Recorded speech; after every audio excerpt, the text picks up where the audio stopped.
C'est ça, c'est que Paul va dire, n'est-ce pas, à ces chrétiens de cette église-là.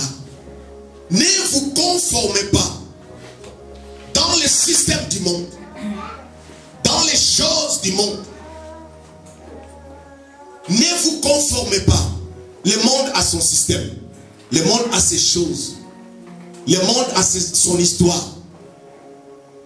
Voilà pourquoi plus loin Jésus va dire, quand il va, n'est-ce pas, adresser sa prière vers le Père, il va dire, je te prie Père, de le préserver du malin. Car ils sont dans le monde, mais ils ne sont pas du monde. Donc étant dans le monde, il nous a ôtés du monde et il nous a mis à part. C'est ça, c'est pourquoi on nous appelle l'église. Église vient du mot ecclésia, n'est-ce pas, qui veut dire mise à part.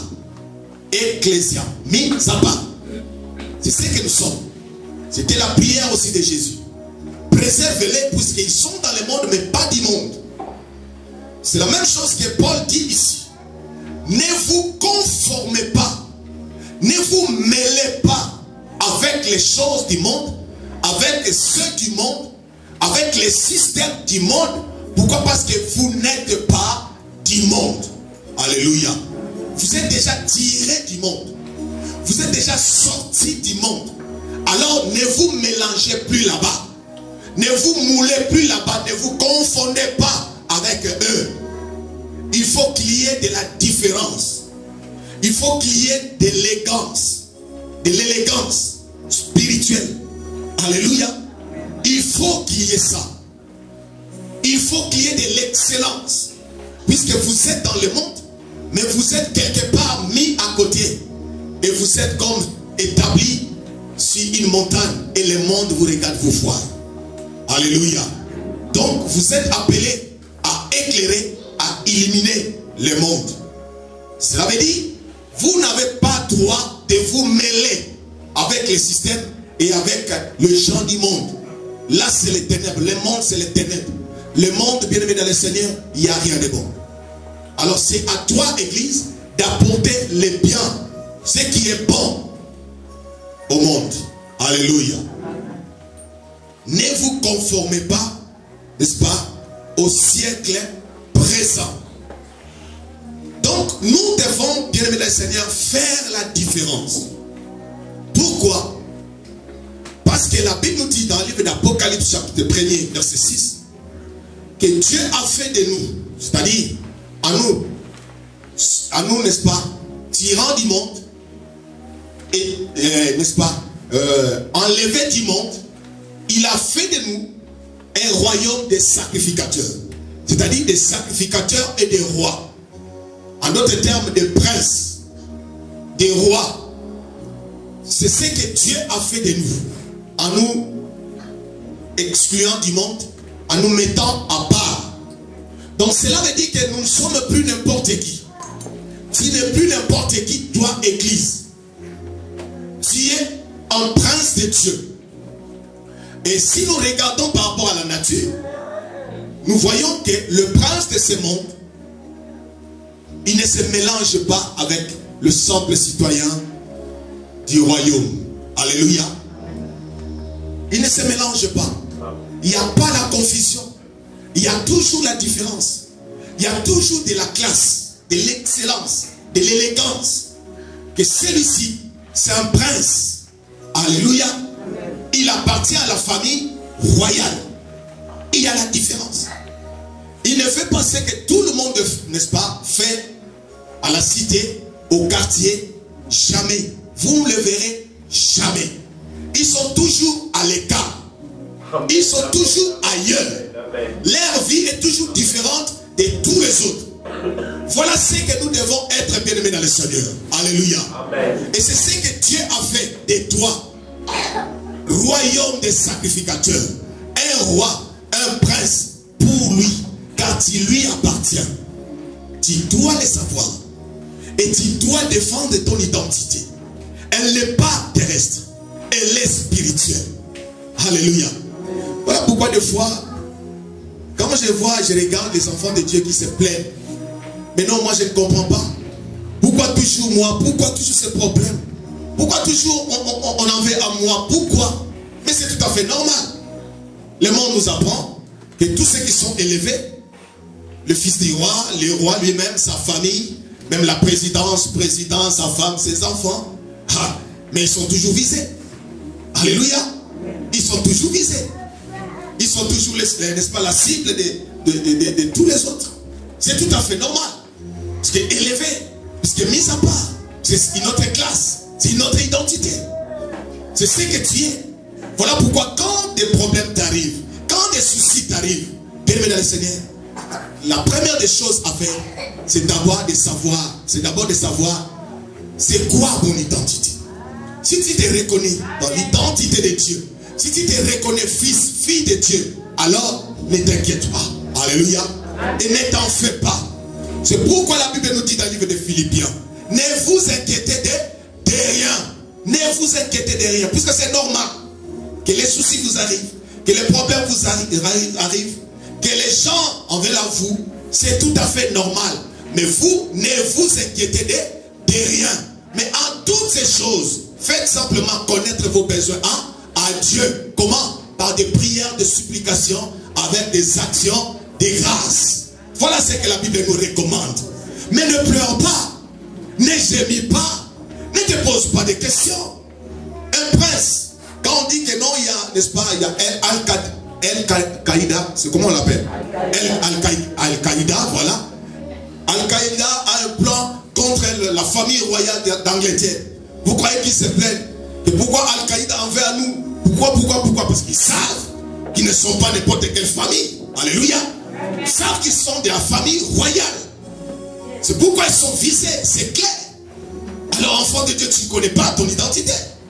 Voilà pourquoi tu pleures. Voilà pourquoi tu gémis.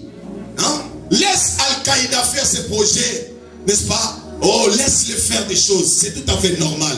Mais sache-le que tu as un Dieu. Alléluia. Tu n'appartiens pas à n'importe quelle famille. Ta famille, c'est la famille royale. La famille de Dieu.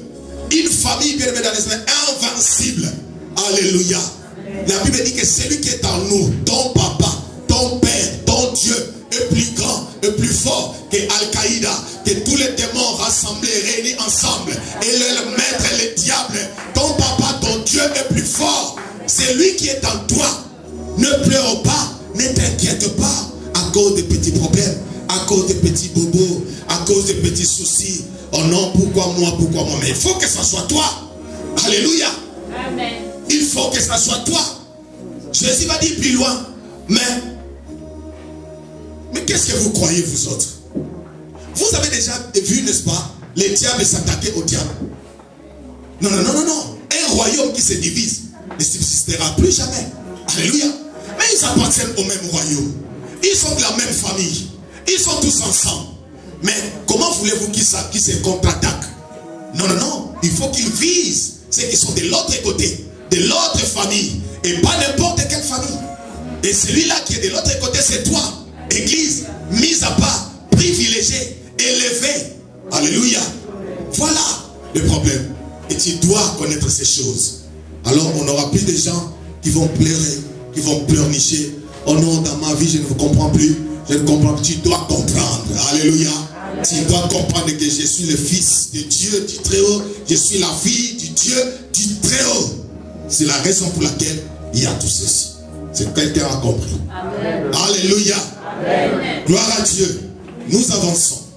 Vous voyez, c'est ça la vie chrétienne aussi. La parole, c'est le message, c'est la même chose. On avance. On a commencé d'un point, on avance. Alléluia. Amen. Pour atteindre l'autre bout. Alléluia. Avec le Seigneur. C'est toujours comme ça. Gloire soit rendue à Dieu. Mais, puisque vous ne pouvez pas vous conformer, comme il a dit, ne vous conformez pas au siècle présent. Alors, qu'est-ce qu'il faut faire maintenant? Qu'est-ce qu'il faut faire maintenant?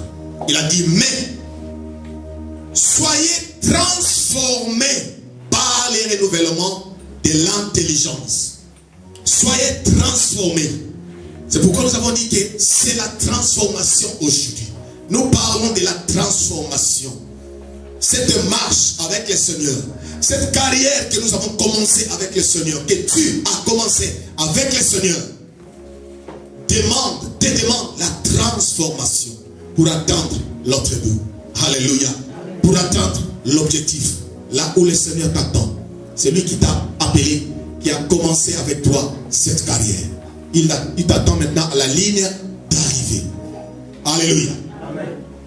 Et pour arriver à la ligne d'arrivée, avec lui, pour lui, il faut impérativement la transformation. La transformation. Oh, c'est très important. La transformation, bien aimé dans le Seigneur, c'est la métamorphose. Métamorphose. C'est-à-dire le changement d'une nature à une autre. De la nature pécheresse à la nature glorieuse. La transformation. Voilà pourquoi le premier miracle que Jésus a opéré, quand il a commencé son ministère terrestre, son premier miracle était la transformation, le changement. C'était prophétique. Changeant l'eau, n'est-ce pas, à l'autre nature, c'était prophétique. Il ne l'a pas fait pour le plaisir de faire, ni pour plaire les gens qui étaient dans ces noces-là. Non, Dieu ne fait rien pour rien. Et en lui, il n'y a pas de hasard. Il ne s'était pas retrouvé là par hasard. Il savait que là, se passerait quelque chose. Et ce que je ferai là-bas sera prophétique. Alléluia. Il faut que je sois là pour que j'accomplisse ce miracle. Et ce miracle est prophétique pour la suite des temps. Alléluia. Début de sa carrière ministérielle terrestre, le changement, la transformation, c'est ce qui lui a conduit plus loin avec beaucoup plusieurs miracles. Donc cela veut dire que le début de ta carrière avec le Seigneur doit commencer par la conversion, puisque tu viens à lui, tu donnes ta vie à lui, et la transformation. C'est la transformation qui t'aidera à marcher avec lui, à progresser avec lui, à monter les étapes, les échelons avec lui pour atteindre ta destinée prophétique. Alléluia. La transformation. En l'état naturel, en l'état pécheresse, on ne peut jamais connaître une quelconque percée, une quelconque progression, progrès, jamais. Alléluia. Jamais. Il faut la transformation. La métamorphose. Métamorphose. Méta veut dire changer. Méta, c'est changer. Morphose, n'est-ce pas? C'est la forme. Changer de forme. En français, c'est traduit par la transformation. C'est-à-dire transformer. Donner une autre forme. Donner une autre physionomie. Quand on parle de la forme, nous voyons l'image. L'image. Or, l'image nous dit quelque chose. Quand Dieu a créé l'homme, dans son projet de la création, il va dire, créons l'homme en notre image. Donc l'homme avait été créé en l'image de Dieu. Donc, en quelque sorte, en la forme de Dieu. L'image de Dieu. C'est à cela que Dieu a créé l'homme, en son image. Mais nous allons voir que cette image-là était par la suite détériorée, détruite, brisée, ruinée par les diables, l'ennemi. Et maintenant, la Bible nous parle de la transformation, de la métamorphose. Donc, en d'autres termes, c'est la transformation, la métamorphose, c'est retrouver, n'est-ce pas, l'image première, l'image que nous avons perdue, que l'homme avait perdue à cause de sa désobéissance. L'image était perdue. L'homme est passé de l'image de gloire à l'image pécheresse. Alléluia. La nature pécheresse. Donc il avait perdu. cette image-là, l'image de Dieu. Donc, nous avons besoin de la transformation. L'homme a besoin de la transformation, c'est-à-dire les retours à la source. Les retours, n'est-ce pas, à la parole. Les retours pour retrouver son image qu'il a perdue. La gloire. Alléluia. La transformation. Voilà pourquoi, dans 1 Corinthiens, chapitre 3, verset 18. 1 Corinthiens 3, 18.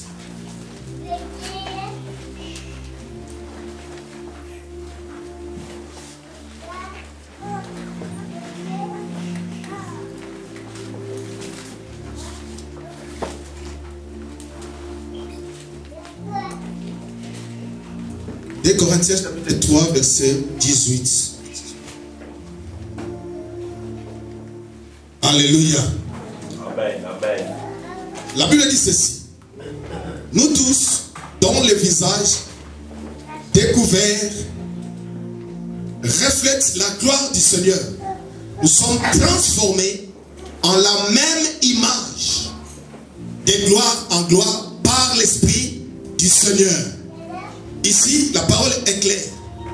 Nous tous, c'est-à-dire nous qui avons cru au Seigneur, nous tous, dont le visage découvert reflète maintenant la gloire du Seigneur, nous sommes transformés, la métamorphose, transformés en la même image avec qui? Avec le Seigneur. C'est-à-dire, quand on est transformé, on retrouve l'image du Seigneur qu'on avait perdue. En la même image, de gloire en gloire. L'image de gloire. De gloire en gloire. Donc là, nous aussi, nous voyons les progrès. Les progrès de gloire en gloire. De succès en succès. Donc on ne s'arrête pas à une seule gloire, mais de gloire en gloire. On fait des pas. On progresse avec le Seigneur. De gloire en gloire. Dans cette carrière, il faut toujours évoluer. Avec le Seigneur dans ce processus, il faut toujours plus. Il faut toujours percer, aller de l'avant. De gloire en gloire. Mais en l'image, n'est-ce pas, du Seigneur. Transformé. En l'image du Seigneur. Transformé. Alléluia. Amen. Alors la question maintenant qui se pose, comment être transformé? Comment? Par quel moyen? Paul dit transformer de gloire en gloire par l'Esprit du Seigneur. Donc, nous comprenons ici que pour atteindre, n'est-ce pas, cet objectif, la transformation, il nous faut des éléments capitaux. Des éléments. La première, ou le premier élément, c'est la parole de Dieu. Et le second élément, c'est le Saint-Esprit. Donc la transformation passe par la parole de Dieu et le Saint-Esprit. L'œuvre du Saint-Esprit. Voilà pourquoi Jésus a dit cette parole que je vous ai dite. Donc d'abord, il a dit la parole, mais en même temps, il a dit elle est esprit et vie. Donc esprit, la parole et le Saint-Esprit. Voilà pourquoi quand elle vient dans la vie de quelqu'un, elle transforme la vie. Alléluia. Elle change la vie.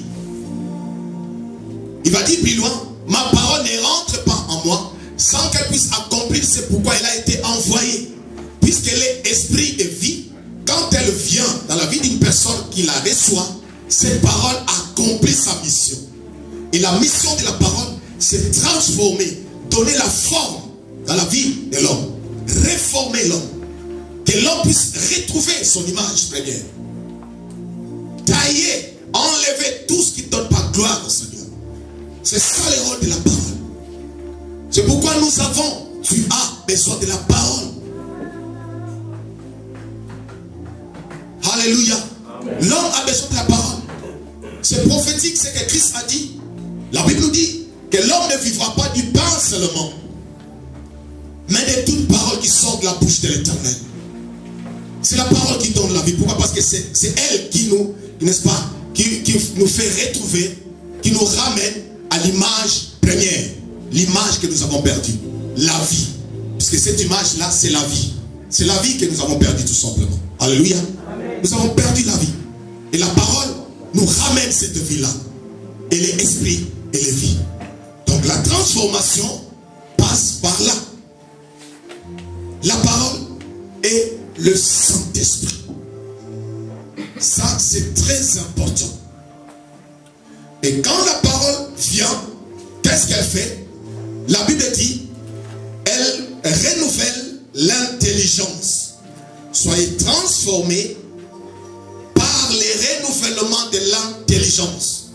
Quand elle renouvelle notre intelligence, et notre intelligence renouvelée amène la transformation dans l'âme de l'homme. L'âme de l'homme est transformée. Puisque c'est la parole qui transforme l'âme. Alléluia. Le problème sérieux, le plus sérieux dans la vie de l'homme, en l'homme, c'est son âme. L'âme est un opposant, n'est-ce pas, farouche. L'âme. L'âme, c'est la source de toutes les choses. C'est l'âme qui nous amène à désobéir à Dieu. C'est l'âme qui nous amène à pécher. C'est l'âme qui nous amène à la mort. Voilà pourquoi la Bible dit l'âme qui pêche. La Bible ne dit pas l'homme qui pêche, ni l'esprit qui pêche. Mais la Bible est précise. L'âme qui pêche. Pourquoi? Parce que l'âme, c'est un grand problème. La source de tout. Sentiment qui nous amène à pécher. Dans ces sentiments, nous voyons tout. La haine, le mépris des uns des autres, le péché, l'envie, toutes ces choses-là, c'est dans l'âme de l'homme. Ce sont ces saletés-là qui déforment, n'est-ce pas, l'homme, qui a déformé même l'homme, qui a enlevé l'homme de la présence de Dieu, qui a détruit, n'est-ce pas, la gloire qui était en l'homme, l'image qui était en l'homme, l'image de Dieu. L'âme. Alléluia. Donc nous allons comprendre que la raison de l'instabilité, n'est-ce pas, de beaucoup de chrétiens se cache et se trouve là-bas, dans l'âme. Là-bas, dans l'âme. Mais nous allons comprendre. Alléluia. Donc, l'intelligence renouvelée amène la transformation dans l'âme. Et quand l'âme est renouvelée maintenant, elle s'associe à l'esprit. L'esprit de l'homme. Et maintenant, l'esprit de l'homme, quand tu reçois la parole de Dieu, l'esprit de Dieu maintenant vient pour transformer l'esprit de l'homme. Pourquoi? Parce que l'âme s'est attachée à l'esprit de l'homme. Et l'esprit de l'homme et l'homme, n'est-ce pas, sont transformés. Et maintenant, nous voyons la transformation complète de l'homme. Puisque le corps de l'homme n'est qu'un wagon. Le corps n'est qu'un wagon. Donc, lui, il ne fait que suivre. Puisque en réalité, l'homme est l'esprit. Donc, je suis esprit, j'ai une âme et j'habite un corps. Quelqu'un n'a pas compris? Tu es esprit, tu as une âme en toi et tu habites un corps. Dans un corps. Et le corps n'est qu'une enveloppe. Mais tu es esprit. Donc, l'être en question que tu es esprit. Et l'âme maintenant est au milieu, entre les deux. Le corps et l'esprit. Il est là, il joue les deux. Si le corps est élevé, c'est-à-dire la chair est élevée, les œuvres de la chair, les envies, toutes ces choses-là, l'âme se penche du côté de la chair. Et quand l'âme se penche du côté de la chair, se met ensemble avec la chair, les deux ne font que combattre l'esprit. Alléluia. Ils combattent l'esprit. Mais quand maintenant l'âme de l'homme est restaurée, transformée, régénérée, maintenant elle va s'attacher à l'esprit. Et les deux maintenant vont prendre les dessus. Et le corps ne pourra plus rien. Le corps va simplement suivre les coups. Alléluia. Il va tout simplement suivre. Donc le plus grand problème, c'est l'âme. Puisque l'esprit obéit à l'esprit de Dieu. L'esprit de l'homme obéit à l'esprit de Dieu. Et la chair, c'est la terre. Elle, c'est le monde, tout ce qui est du monde. Pourquoi? Parce que tout ce qui est dans le monde, tout ce que nous voyons dans le monde, vient de la terre. Donc la chair, elle est attachée, attirée par le monde. Et toutes les œuvres du monde. Quand on parle du monde, on voit le monde, on voit l'ennemi, on voit le diable. La chair est attachée à ces choses. Et l'âme aussi, quand la chair est plus attachée, élevée, elle s'attache là-bas. Alléluia. Voilà pourquoi nous avons besoin de la restauration de l'âme, la transformation de l'âme, pour que, bien aimé dans le Seigneur, tout notre être, comme dit la parole de Dieu, tout notre être, c'est-à-dire l'esprit, l'âme et le corps, soient transformés. C'est ce que Dieu attend. C'est ce que Dieu veut. Pas une transformation partielle. Pas une transformation en demi-teinte. Mais une transformation totale. 1 Thessaloniciens chapitre 5.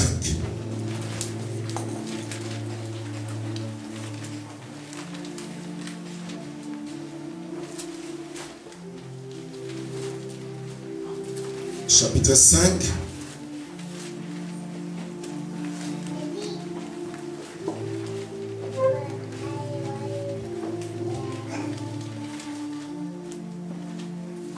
Verset 23.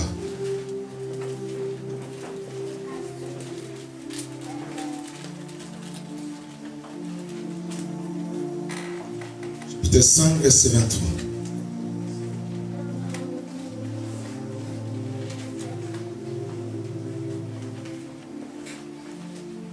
La Bible dit que le Dieu de paix vous sanctifie lui-même tout entier, et que tout votre être, l'esprit, l'âme et le corps soient conservés irréprochables lors de l'avènement de notre Seigneur Jésus-Christ.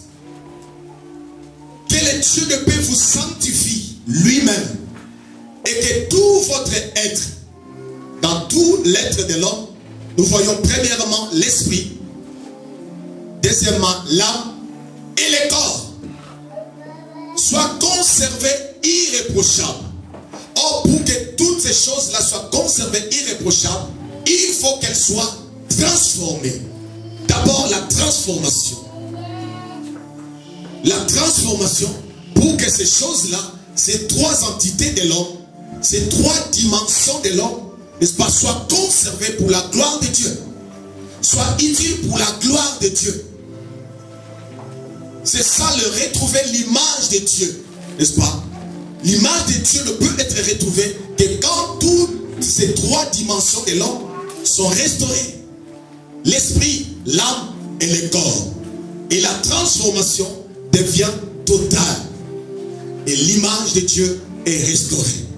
Là, on commence à vivre avec Dieu et faire des progrès avec lui, marchant de victoire en victoire, de gloire en gloire. Et c'est ça ce que Dieu veut. Voilà pourquoi plus loin Paul va dire, ce que je souhaite, ce que je veux, que vous prospériez à tous égards. Dans la prospérité là, nous ne voyons pas les finances et toutes ces choses, mais la prospérité dans votre esprit, dans votre âme et dans votre corps, à tous égards, c'est-à-dire dans tous les domaines de votre vie. Que vous prospériez, c'est-à-dire que vous évoluez, que vous progressiez dans tous les domaines